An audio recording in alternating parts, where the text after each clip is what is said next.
3-6 неделя, еще сколько ждать, и бум, и я рожаю.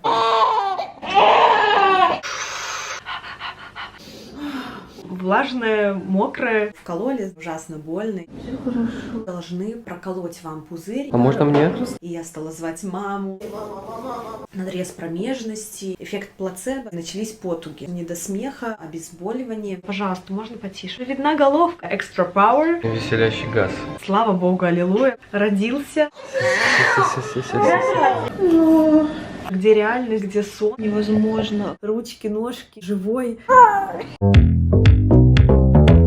К тому моменту я уже очень часто стала просить померить мне раскрытие, сколько же там у меня сантиметров, потому что уже очень хотелось, чтобы все закончилось, чтобы скорее начались потуги. Акушерка приходила мерить, и вот в тот момент, когда мне уже очень-очень было больно, это было где-то 7 сантиметров. И вот на 7 сантиметрах, когда я уже там корчилась на кровати, туда-сюда поднималась, у меня стали капать капельки крови, что насторожило врача. У меня врач был мужчина. В Польше врач, он как бы приходит и уходит на родах. Врача я видела, наверное, 3 раза по 2-3 минуты за все роды. И, в общем, врач пришел и говорит, что вот так как у вас капает кровь, мы должны проверить и понять, это просто шейка раскрывается и немножко кровит, либо это воды, что очень-очень опасно. Поэтому мы должны проколоть вам пузырь и понять, откуда эта кровь. Чего я тоже очень не хотела заранее. Я вообще мечтала бы, чтобы ребеночек родился прямо в целом пузыре. Это такая подушка для него, которая помогает проходить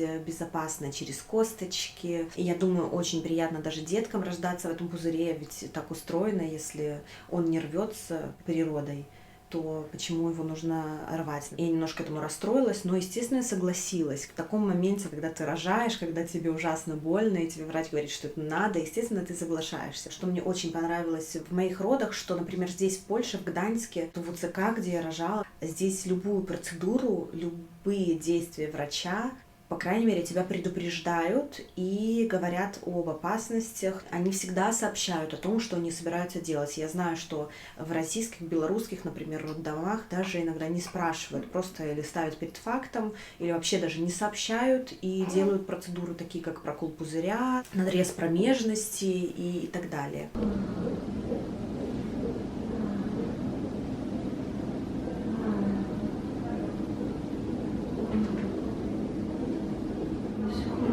Видишь, головка выходит. Все ходит. Я тебя люблю, Саша. Нет. Все хорошо. Вот не переживай, успокаивайся, говори молитву какую-нибудь в голове. Еще на моменте легких схваток моя акушерка спросила меня, как я готовила свою промежность к родам. На самом деле я знала об этом, но почему-то я не делала массаж промежности с 36-й недели, а гораздо позже. Это, кстати, очень важно, и думаю, что в следующих родах я очень буду готовиться. Я сказала акушерке, что буквально там за 2 недели до родов мы делали и то пару раз. Он не такой же приятный, как мне казалось до этого, но, возможно, кому-то это будет очень приятно, поэтому тоже я оставлю ссылку на видео, в котором прекрасная акушерка рассказывает про то, как делать правильно массаж промежности, и я надеюсь, вы прямо будете, если вы сейчас беременны или планируете забеременеть, вы будете делать массаж, начиная с 36-й недели, и у вас не будет никаких ни разрывов, надрезов промежности, и все у вас будет прекрасно. Время после 36-й недели летит вообще вот так вот молниеносно. Кажется еще, только 36-я неделя, еще сколько ждать. А на самом деле нет, очень-очень-очень быстро. И я вообще не успела оглянуться, как вот 36-я неделя, и бум, уже 40-я, и я рожаю. Я сказала о том, что мы делали мало массаж, и тогда она говорит, тогда мы сделаем надрез, то есть уже тогда, до момента вообще раскрытия полного, акушерка уже предложила мне сделать надрез промежности. Но мне кажется, что так не делается. Вообще акушерка должна видеть на выходе уже ткани возле промежности очень сильно белеют, натягиваются. У акушерок есть специальный протокол. Во время потуг они растягивают. И только по необходимости делается вот этот надрез. Моя акушерка вот так вот прямо уже заранее решила, еще не видя вообще, насколько там все натягивается или проходит нормальный ребенок. Такой как бы был запланирован надрез. Конечно же, я дала свое согласие, сказала о том, что, конечно, если это будет необходимо для рождения головки малыша, но, как я понимаю, это было уже запланировано, дабы облегчить и ускорить процесс. Дальше, да, пошел процесс очень болючих схваток, очень было больно, и я даже в какой-то момент стала так сильно стонать, и я стала звать маму и просить Бога, чтобы все это быстрее прошло. Ай-яй-яй, мама. Ай-яй-яй-яй. Ой-ой-ой-ой-ой-ой-ой.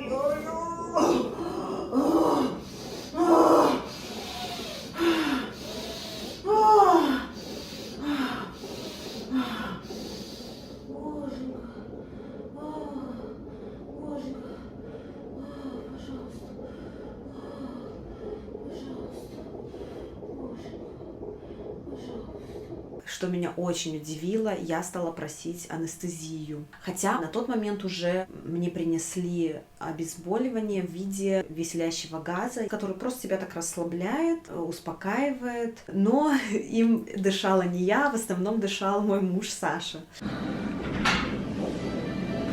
Настя, что, газ тебе дали? Да, я лучше буду. А что он делает? Ну, типа такой веселящий газ, знаешь. О, Он прикольно. А такой, можно мне? Расслабляющий, можно будет, да. Класс. Немножко обезболивать будет. Сейчас будем веселящий газ нюхать.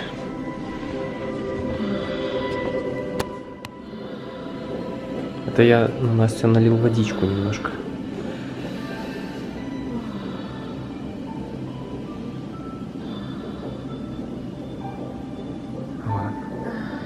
Газ, он, возможно, да, помогает немного, но я как-то не чувствовала сильной помощи, и мне было сложнее в нем вдыхать. Маска с этим газом, она немного мне усложняла вдыхание воздуха, как-то тяжелее его вдыхать, поэтому я не часто им пользовалась. Я знала и очень старалась на схватках хорошо дышать. Насчет дыхания в родах я обязательно прикреплю вам ссылку доктора... Вот сейчас забыла, как его зовут. Доктор Кабаса. Я обязательно прикреплю видео о том, как дышать в родах.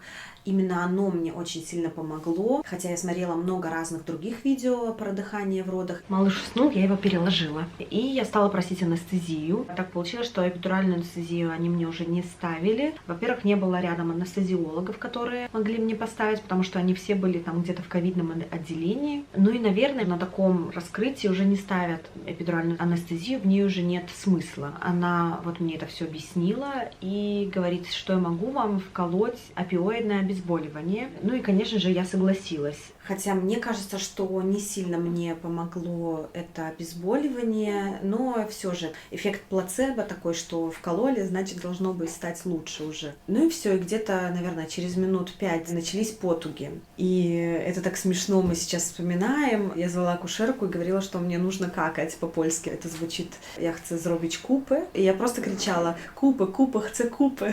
Да, сейчас мы над этим смеемся, но тогда мне было, конечно, не до смеха, было очень больно. И мне просто хотелось, чтобы быстрее уже акушерка поняла, что у меня уже потуги подходят, чтобы она меня скорее проверила и сказала, что уже вот все 10 сантиметров и можно тужиться. Поэтому я активно ее, конечно, звала, она часто уходила, чего мне не хватало на финише уже. Мне хотелось, чтобы рядом всегда был кто-то из врачей, а акушерка почему-то туда-сюда выходила, наверное, может быть, в другой роженице.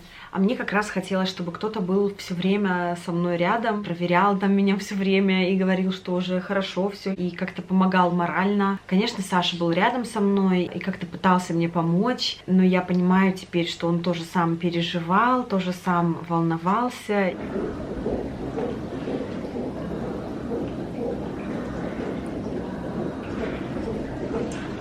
И, возможно, не хватило ему вот отключения от всего вот этого процесса, чтобы быть сконцентрированным на мне и просто помогать как-то успокоиться, потому что он сам переживал и, кстати, дышал этим газом, и когда у меня только начиналась схватка, я начинала немножко там как-то подстанывать, и я слышала, как Саша вот так вот у меня приходит схватка, я там что-то себе говорю, и Саша так где-то там вдыхает этот газ.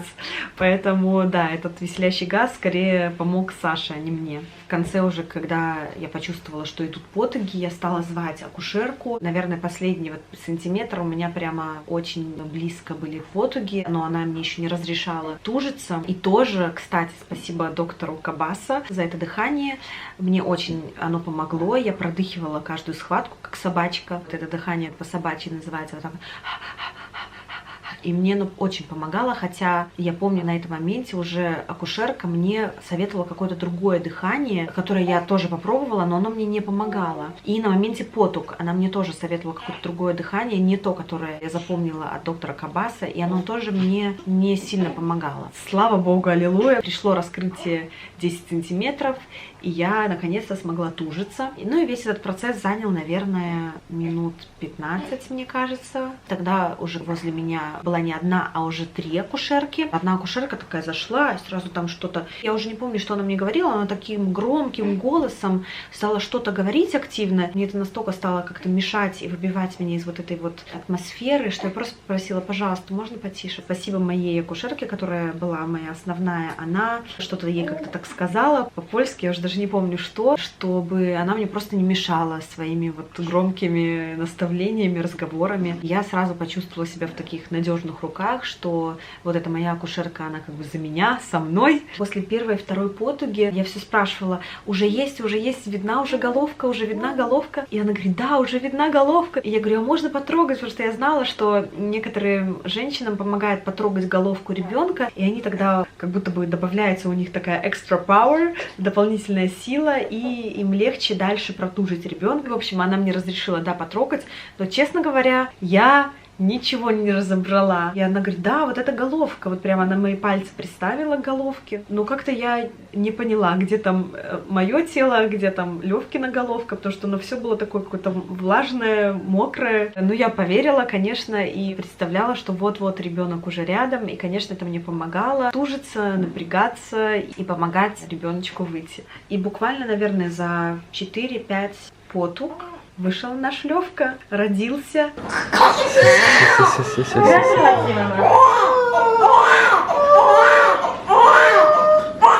Такі ренькі.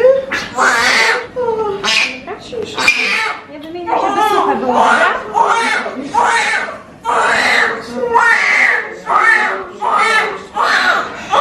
Dobra, ja mogę wziąć to. Dobra, założę mu tasiemkę.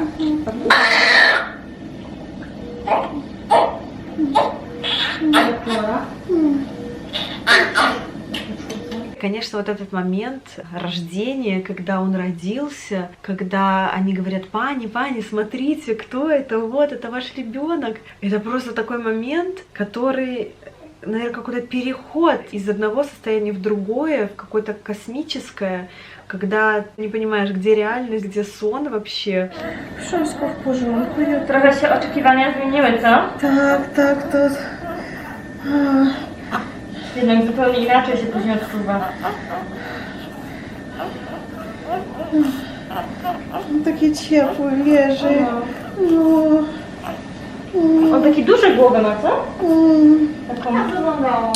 Nie, bo cały nie jest taki duży, ale... I co, jak będziemy na imię? Nie wiem. Czyli Адам, czyli Filip, czyli...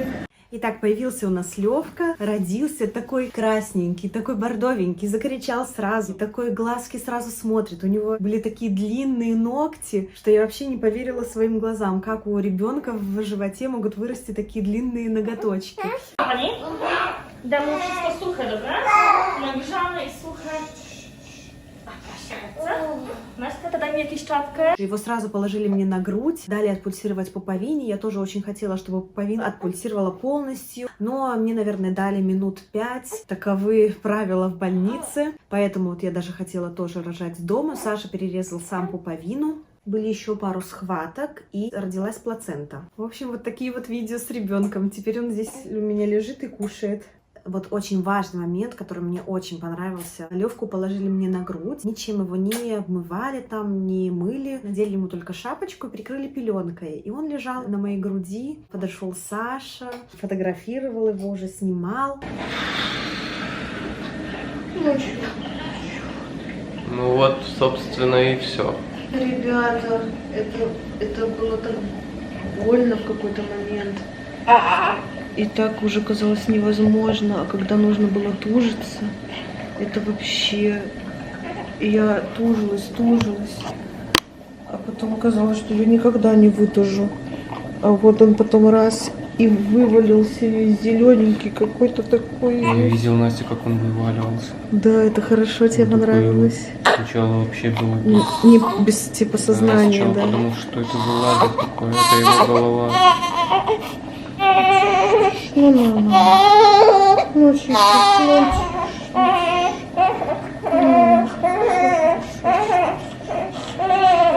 Родился 23 февраля в 5:28.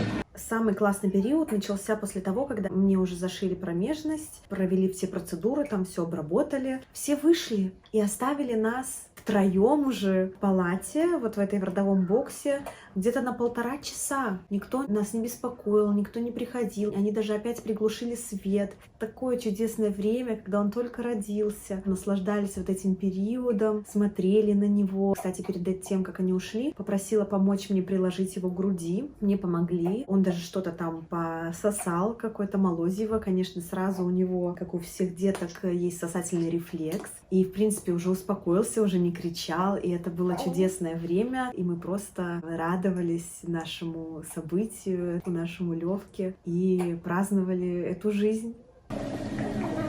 Чего вкусно же, да? Кушай, мой мальчик. Мальчик родился, красивый. Кажись-ка. Он кушает, Саша. Кается, по крайней мере. Ну чего надо сосать? Вот так. Ну он-то присосется так на секундочку. Ну, ему надо понять Я систему. прямо чувствую, знаешь, как он его обсасывает. О!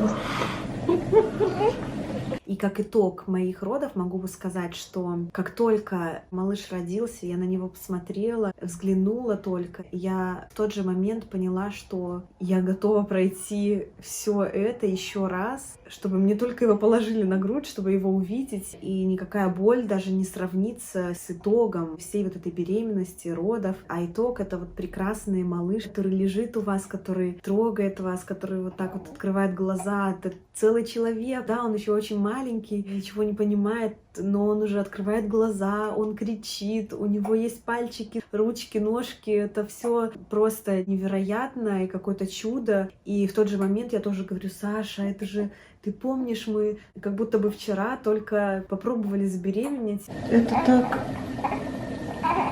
неожиданно.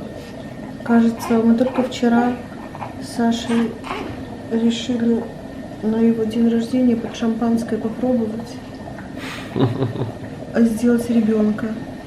А теперь вот он лежит. Да, все хорошо. И вот он уже у нас живой, двигается, такой красивый, такой маленький, такой, да, ты такой маленький, красивый был. И сейчас еще лучше. Это, конечно, ни с чем не сравнимое чувство. И как бы вам я не рассказывала, или кто-то другой, что это такое, вы все равно обязательно сами прочувствуете, испытаете это на себе. И поймете, какое это прекрасное ощущение, когда малыш рождается, и вы можете его уже обнять, поцеловать, понюхать, и это просто какое-то чудо. Поэтому, наверное, на этой ноте прекрасной я и закончу. Хочу пожелать вам легких родов, прекрасной беременности. Беременейте, рожайте детей и смотрите мой канал. Я буду очень рада рассказать вам любые подробности, делиться своими мыслями, своими переживаниями. Спасибо вам большое за то, что досмотрели до конца. Обязательно подписывайтесь, ставьте лайки, пишите комментарии и будьте счастливы. До скорых встреч. Пока!